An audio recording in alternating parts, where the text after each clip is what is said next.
Okay, so these are the announcements for today's class. The last day to turn in missing work is the 11th, as I've told you already. That is this Friday. Your notebook check is the 14th. See the rubric for details, look at your old ones, see what you've missed, make it better. Your unit exam is the 14th. Quiz corrections are on the 15th. If you want the quiz to be in this quarter, I need it by Friday, which is the 11th. Don't forget to be working on your summary sheet for the unit exam. Remember, you get a full page, only front side. For this recording, you feel free to pause whenever you need to take the notes, copy down pictures, whatever you want. I'm just going to be talking throughout this entire thing, so you physically have to pause the video. So photosynthesis. Green plants take in carbon dioxide, otherwise known as CO2, from the air. They take up water, H2O, from the soil. The plants combine the CO2 with H2O to make sugar, otherwise known as glucose, and that chemical compound is C6H12O6, equaling the equation to be 6 CO2 plus 6 H2O yields, that should be an arrow, not an equal sign, C6H12O6 plus 6O2. You need to memorize this equation. It's very, very important, meaning if you can't memorize it, put it on your summary sheet. Oxygen, O2, is a byproduct of this reaction. So the plants that provide the oxygen we breathe is basically, in a very crude way of saying it, the plant's feces, the plant's poop. So they're going to release that and we breathe it in because we need oxygen to live. They need CO2 to produce the glucose for them to live. Nice roundabout way. So this is how it works. So we have 6 carbon dioxides. We have 6 H2Os, all equaling C6H12O6, plus 6 oxygens that are going to be released into the atmosphere, so us, humans, and animals, and everything else that breathes oxygen can breathe. 6 molecules of carbon combine with 6 molecules of water to make 1 molecule of glucose and 6 molecules of oxygen. So all of that just makes 1 molecule of glucose. That's why plants take in a lot of carbon dioxide. So energy. It takes energy to make carbon dioxide combined with H2O, which is water. This energy comes from sunlight. So the reason plants are going to take in the sunlight is because they need the energy. The energy is absorbed and used by a substance called chlorophyll. And if you recall, we've learned about chlorophyll and chloroplasts when we were talking about the plant cell a very long time ago. So here's the plant. There's carbon going into the leaves right up here. There's water coming down from the roots. And sunlight is entering into the leaves as energy. Now, chlorophyll in particular. Chlorophyll is a green-colored chemical. It is present in the leaves of the green plants and is contained in the chloroplast, as we've discussed previously. It's also here, as a reminder, into the tiny structures called chloroplasts. So if you recall, when we were talking about cells, we talked about chloroplasts, we talked about chlorophyll. So this information theoretically should not be new to you, but I highly suggest you still copy it down. The next slide shows a diagram of the leaf cells with their chloroplasts. I highly advise you also draw that into your notebook on the left or right side to fully comprehend this. So here are leaf cells with chloroplast. The chloroplasts are these little green things. These are palisade cells, if you can recall that.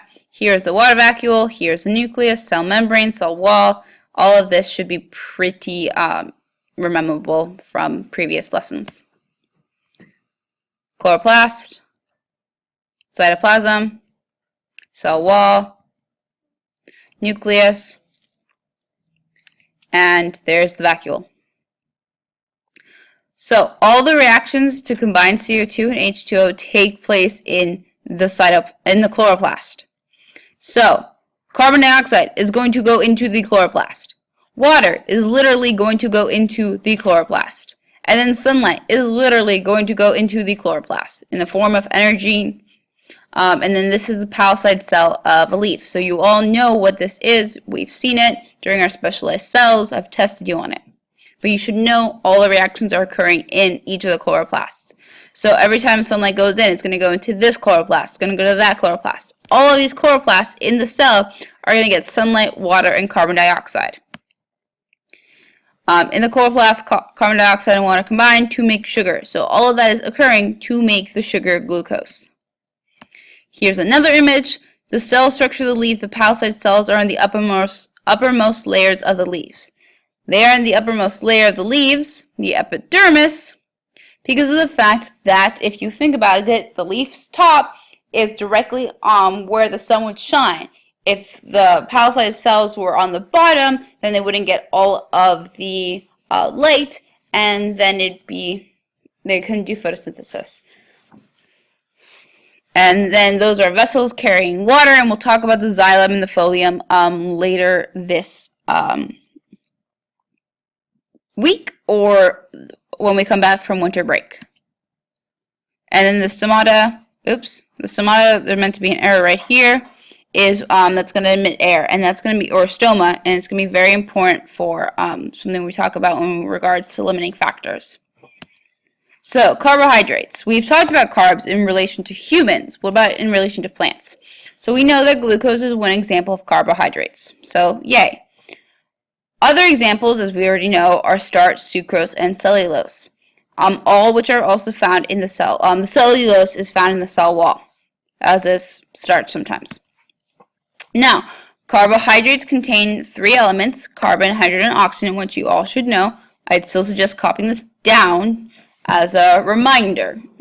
Practice always will help. Living organisms can easily change one carbohydrate into another. So I can take glucose and make sucrose, to make cellulose, to make starch. It just takes energy and time. So what happens to the glucose? The glucose made by the chloroplast is either A, used to provide energy for the chemical process in the cell by respiration, and recall that respiration is not the act of breathing, but the use of energy. Turned into sucrose and transported to other parts of the plant. Or it is turned into starch and stored in the cells as starch grains. So all of these can occur to glucose. So if one palisade cell makes glucose, it could be making it to provide energy for respiration, while another cell could be making it for turning it into sucrose. So all of these are occurring at the same time in the chloroplast, in the chlorophyll, and it's awesome. In the darkness, the starch is changed back into glucose and transported out of the cell. So that's why plants will still have energy during the time, despite the fact that it's dark outside. So how do plants get their food? Other food that is available, obviously we have glucose and starch being carbohydrates. The carbohydrates can be oxidized during respiration to produce energy, as we've talked about, but plants need more than carbohydrates. They need proteins for making new cytoplasms and cell growth, just like humans do. To make proteins, plants combine glucose with compounds of nitrogen, nitrates. Thought there was more. Compounds of nitrogen, which are called nitrates. So glucose, you can do energy. One such example of energy is seed germination. It can make other sugars like fruits. You can use it to make protein for the cytoplasm, cellulose for the cell walls, and you can even make it to do starch, like storage, like the starch in a potato. So we're basically eating the storage of the glucose. Now, some limiting factors. Limiting factors is defined as something present in the environment in short supply that restricts life processes. So right now, I want you to make a list of situations where there would be limiting factors, and we're going to discuss this list when I see you next, because it's going to be very important to understand how limiting factors work. One such example is if I love sugar, and I buy myself a bag of Dove mint chocolate, the limiting factor is I only have one bag. So if I want to eat one a day, I can. and I want to have one every single day for a month, that's great. If I, on day 1, eat 10, and on day 2, I eat 20, and on day 3, I eat like another 10, I'm eventually going to run out much faster my one bag by eating so much. So my limiting factor is that single bag of Dove mint chocolate. So photosynthesis limiting factors. Sunlight is considered a limiting factor because as the light intensifies, the light intensity increases, the rate of photosynthesis will also increase up until it reaches an optimum rate of photosynthesis. Carbon dioxide is very similar. The more carbon dioxide a plant is given, the faster it can photosynthesize until the optimum rate is reached. Now, temperature, it really depends on what's going on with temperature. Photosynthesis can take place at very low temperatures, but it will occur very slowly. The higher the temperature, the faster the rate of photosynthesis, up until it's too hot. Now, the stomata or the stoma that I showed you in previous pictures is that hole at the bottom of the leaves, and there are a lot of stomas or stomatas on leaves. Now, these are used to diffuse carbon dioxide into the plant and will release oxygen out into the world. Now, if this stomata or stoma is closed, photosynthesis cannot take place because I'm not bringing in the carbon dioxide.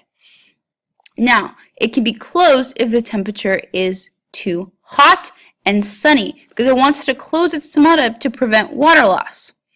So think about what happens to a water bottle that you leave outside and it was really, really cold. All of a sudden you're going to have water droplets or condensation on the outside of your water or on the outside of your drink. It's because it's so hot that it's the water's condensing and it's perspiring. So the same thing can be occurring to a plant. If it's so hot, the air on the outside is going to want to drag the water from the plant. So the stomatas are going to close to prevent water being lost. So if it's too hot, stomata is going to close. If it's too cold, the temperature photosynthesis is just going to occur very slowly. Okay, so that's the end of today's lesson. So following this, I want you to, I thought I had a slide. One sec. Nope, did not save. Okay, I want you to work on your notebook or work on, oh, I know where it is. Ha ha ha. Okay, bear with me.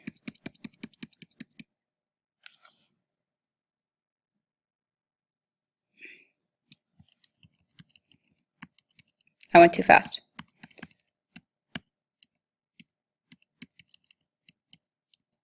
Okay, once you've completed all of these notes, I want you to work on the quiz corrections, the missing work, or your notebook. So work on your quiz corrections. A couple of you are still missing some work. The packets of the biomolecule testing are still on top of the projector, and your notebook should be interactive and 100% perfect, and I want to see it. I bet it's going to look lovely. Please be super polite to the sub, and I will see you either later today or on Thursday. If you are missing any work, don't forget to come into Homework Lab, and that's about it.